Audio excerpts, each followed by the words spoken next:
Cet homme a trouvé Jésus en train de prêcher. Il est arrivé aussi avec sa requête. C'est prosternant devant lui. Et dit, ma fille est morte il y a un instant. Dis à celui qui est assis qu'il se tienne debout. Okay. Se prosternant devant lui et dit, ma fille est morte il y a un instant. Mais viens, impose-lui les mains et elle vivra. Jésus s'éleva et le suivit avec ses disciples. Et voici une femme atteinte d'une perte de sang depuis 12 ans. S'approcha par derrière et toucha les bords de son vêtement. Car elle disait en elle-même, si je puis seulement toucher son vêtement, je serai guéri. Jésus se retournant et dit, en l'envoyant, prends courage, ma fille, ta foi t'a guéri. Et cette femme fut guérie en l'air même. Lorsque Jésus vit arriver à la maison du chef et qu'il vit les joueurs de flûte et la foule brillante,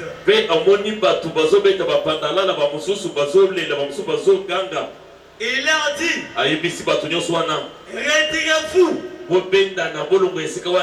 car la jeune fille n'est pas morte, mais elle dort. Et il s'est moqué de lui verser. Amen, amen. Que Dieu te bénisse. J'ai dit que Jésus entre dans ta maison. J'ai dit encore que Jésus entre dans ta maison. Saint-Esprit, merci. Parce que tu nous as donné l'opportunité ce soir pour te tenir avec nous afin de parler. Parle-nous que nous puissions voir la vie de Sauve. Parle-nous afin que nous ayons la délivrance, que nous ayons la guérison, que nous recevons la vie éternelle. Amen. Amen. Que Dieu vous bénisse. Merci frère.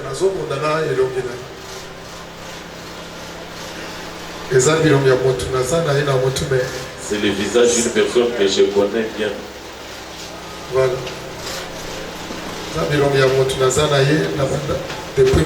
C'est le visage d'une personne que je connais. Référence La référence va venir. Que Dieu te bénisse.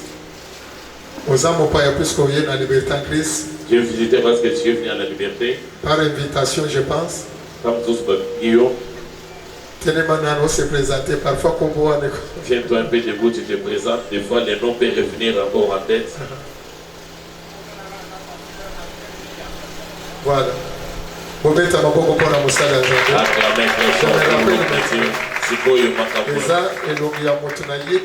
c'est le visage d'une personne que je connais bien. Maintenant, tellement que temps il est belé.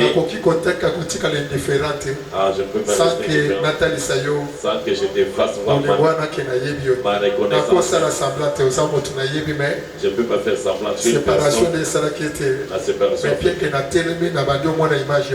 J'ai commencé à voir merci pasteur. Homme de Dieu, tu peux être à toi. Amen église. Amen. Que Dieu te garde. Et dit que Jésus domine ta maison.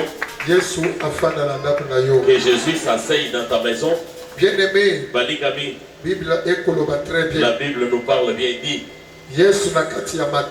Jésus dans la prédication.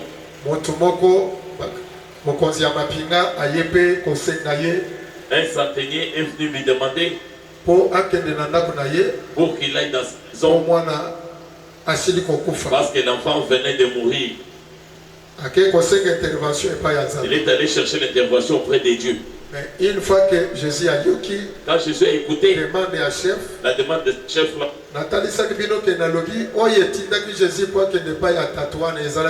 je vous ai dit, ce qui a poussé Jésus à aller chez ses papas là, c'était quoi? Hein? L'humilité avec qui est ici.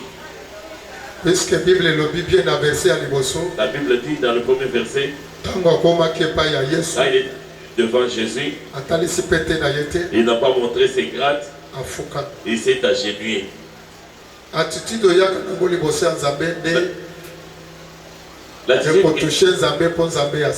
tu viens avec devant Dieu va toucher Dieu pour qu'il agisse dans ta vie.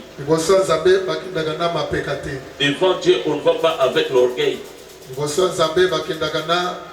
Devant Dieu, on ne va pas avec les raisonnements humains. Si tu analyses, tes analyses vont partir en vain. Amen, Église. Amen, papa. Mais merci. Je passe là. J'ai l'endroit par lequel je vais commencer. Lorsque Jésus fut arrivé à la maison du chef, il vit les joueurs de flûte.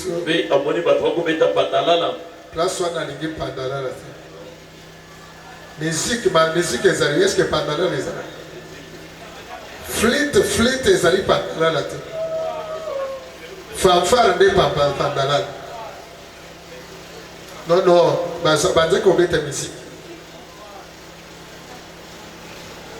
Babande kobeta musique. C'est quoi musique wana babande kobeta pour nani? La musique là on les joue pourquoi? Amen l'église. Amen. Babande kobeta musique déjà. Il joue déjà la musique. Babande kobeta ma puisque matange. Parce que l'été est arrivé. Et il leur dit, retirez-vous, car la jeune fille n'est pas morte, elle dort. Et il se moquait de lui. Moquerie ezali kochola te. Du rota. Babandi kosakana na babandi kosakana na Jésus sur. Oyebi ba fou, ba so bazalaka na kati ya matanga. Vous savez les gens, quel genre de personnes nous odei? Na matanga ba so bazalaka. Odei, il y a des gens qui ne sont pas intelligents. Comment na so bengo na de comment na ba so. Les noms qui vont pas faire les gens qui n'ont pas d'intelligence. Ceux qui ba bengi so, akope bazalaka. Quand on appelle ça, qu'est-ce qu'ils font? Ces gens-là se retrouvent au deuil. Ce sont les gens qui viennent au deuil. Ceux qui ont intelligence, mais ceux qui ont commis un chikawana ya matang, na ba o ba tia boine, na ba o ba zangi boine, ba gogo ba batumo, ceux qui ont le wiki, so ba gonyo so ba goloba. Amen. Même si les gens sont intelligents, même s'ils ne sont pas intelligents, mais s'ils arrivent au deuil, et tous deviennent la même chose, et les intelligents et les moins intelligents, tous deviennent les sots. Jésus a trouvé ces gens-là. Ils avaient déjà mis leur musique. L'autre est allé acheter l'alcool. Il est allé chercher l'alcool. Il est venu mettre ça là. L'aider est déjà venu. L'aider c'est la musique et l'alcool. Quand Jésus est entré dans la parcelle, il a trouvé tous ces gens. Quand il a trouvé tous ces gens, Jésus a pris son autorité et son pouvoir. Il a commencé à chasser ces gens-là. Il a commencé avec les gens de la musique. Allez, enlevez vos radios là. Vous les gens de la musique, allez, faites votre alcool. Allez-y. Allez, sortez de la parcelle. Sortez de la parcelle. Quand il les chassait là, et aussi ont commencé. Toi tu viens d'où? Toi tu viens d'où? Toi tu es qui pour nous chasser? te. Même pas connu ici. Tant moi nous abandonne comme le tomonaki. Quand cet enfant était malade, on ne te voyait pas. Tant moi nous abandonne comme le salaki pour salaki. Quand les frères, cet enfant souffrait. Babandi ko pesa ba raison. Ils ont commencé à donner des raisons. Mais babandi c'est quoi kosakani na yo. Ils ont commencé à se jouer. Regardez les douleurs. Ah, qui est là? C'est nous qui avons acheté CD. C'est nous qui avons le pouvoir ici.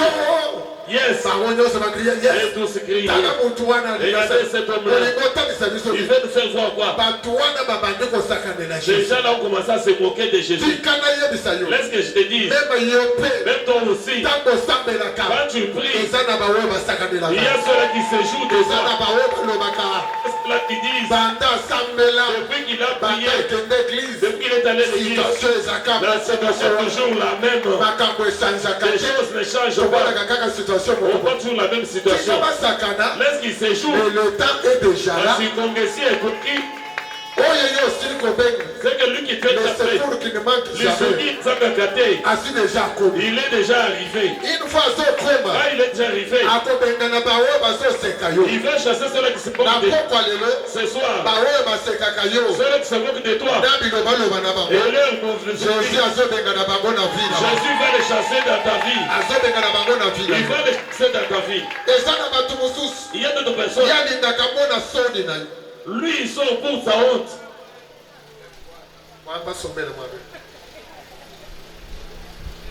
Amen, amen. Zaba pamola, bobetere mabo. Ezana batumusus ya lingaga kaka mona kaka soni na yo. Tango azomona soni na yo, azobeta kaka mabo. Azosopela, azolingate, amona yo sekate, azolukate, amona yo ozala pe mutute. Tango zoleka, parfois abandiko koloba pe makamususu. E mawe, mais tango zoleka zokende tana yekuna. Nano a souffrir de te. Akoyoka. Batu ya boye bazali. Tako batange yaki. Babandaki meko seka. Babandako lobani. Ye chef wa mapinga. Abandako lega biso abandako tala taba tute. Abandako kanga. De l'autre za a fait na fait. Tikana ye bisayo. Ba onyo so ba ye po basa na fête na vie na yo. Ba gosa na fête wana. Ba onyo so ba ye po basa pela puisque ba monio ozana kati ya soni bakosepela te yebiso moto mvandi na ye bokosepela te nalobi bokosepela te puisque nake kobenga le secours qui ne manque jamais, le secours qui vient de l'éternel. Tango yesu akoya akosokipe na bato oyo baderangere ya vie na yo, bato basekaka vie na yo, bato basekaka situation ya ndako na yo, baoyo bayaka bakuti oza na kiti ya kovanda te, mais ofandi na bidon, ofandi na ebonga, batu wana aza na nini na ndako na ye. Tokoti ata kiti ya malonga te. Tika na ye biso de tango yesu akoya. Batu wana nyonso kobena. Eza na batu batio na yo tous les jours. Na ye pe alinga tali sebisoni, alinga sala nini, alinga donc jamais pona ye na kondemate na kosepela te. Adi matin à se pélater, Yesu a sa télé. Yesu a sa télé. A sa télé wapi. Na lupango na yowana. Na porte na yowana. Na lobibo. Na pokwa lelo. Ba onyon so ba memi musique na bango ya kindoki. Ba préparer batanga zoka de photo na yo batamboli na ngo butu mobile. Ba lobibo tia ko ba ye oy. Na lobi photo wa neza ya yote. Na lobi photo wa neza ya yote. Kaka moto amemi photo wa nende kokole photo wa yende moto koko.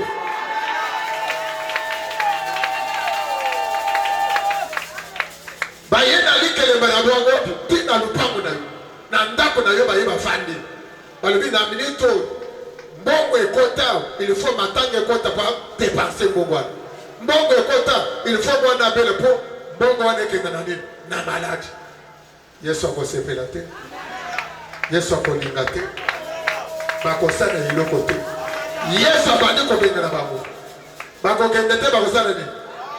Na lobi demo oyo azotrouble vi na yo azokende na kombo na Yesu Kristo.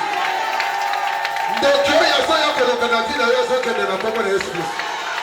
Na lobi diabolo oyo avandi na lupango na yo atie kiti atiena kiti avandi azokende na kombo na Yesu Kristo azopakata pourquoi puisque mutu ye okekoluka il est le chef de tout le monde. Il est le roi des rois et le seigneur des seigneurs. C'est pourquoi nazo yebisa yo tango zobenga Jésus yeba pe makasi ya moto kwe kobenga. Amen. Mama lelo kaniki ezalaki na moto ebele na la moni concentration ezaka de concentration. C'est pourquoi bien aimé nazo yebisa yo eza na bato bayaka tous les jours batie yo ndelo ta bazolinga bamona esengo ya po ekota okota hote okota hote kende kuna awa eza ndako ya mawa ya bato bazosepela te bazolela Yesu azobenga na bango na porte na yo na yebisaki yo ntango ozo evite Jésus bakota na ndako na ye yende bacharge ya vie na yo yende moto azomema charge ya vie na yo puisque Bible le dit crois seulement et tu seras sauvé avec le chant de ta maison. C'est-à-dire c'est Jésus qui va s'occuper de ta maison. Yango na koyebisa yo na pokwa lelo yo papa yo mama pesa Yesu tana ndako na yo ye moko akongisa makambo ndako. Na yebisa yo likambo mosusu.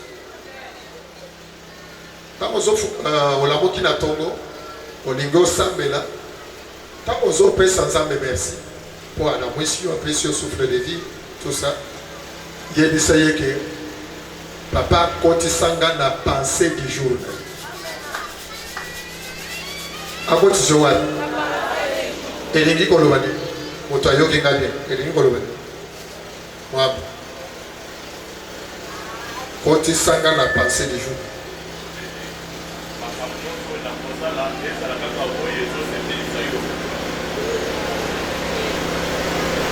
Tako sokota na pensée du jour ya Nzambe. Yonde motoko sala makambo selon Nzambe ou bien Nzambe ne motoko sala makambo.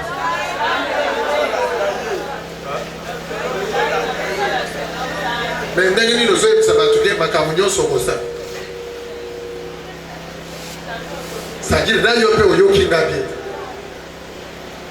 Tant ozo senga Nzambe, c'est-à-dire ozo ebisa que ta volonté soit faite. C'est-à-dire que la volonté na yo selon pensée na yo pour na mokolo. C'est pourquoi zo yebisa Nzambe koti sanga na pensée ndenge yo moko la mwisinga na mokolo oyo. Mais oyo yo bongisi po na nga na mokolo na bika yango oleke na bika makambo oyo ngambo na pensée na moto na nga. Oyo nazali naza na programme. Oyo nazali naza na rendez-vous. Eza rendez-vous nde kopesa yo te. Programme de copie surtout.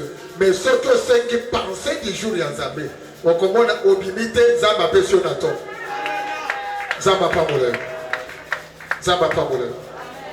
C'est pourquoi bien aimé, tant que Moutouan a commis, Moutounen, Jésus-Christ. Tant qu'on continue dans le pas où il y a Javis, à Bengeli, ma musicien Dios. Ataba Sakani, Ataba Lobi, Nyoso Balobi, merci. Machine ko sala ni banda yebisa bato bayaka na ndako contrôler yo ba molimo ya suivi ba caméra cachée yebisa bango lelo fini le délai bozo bima bozo kende mokotika aweza esika na bino lisusu yako sakanela te aweza esika lisusu yako vanda kosala mouvement wana te.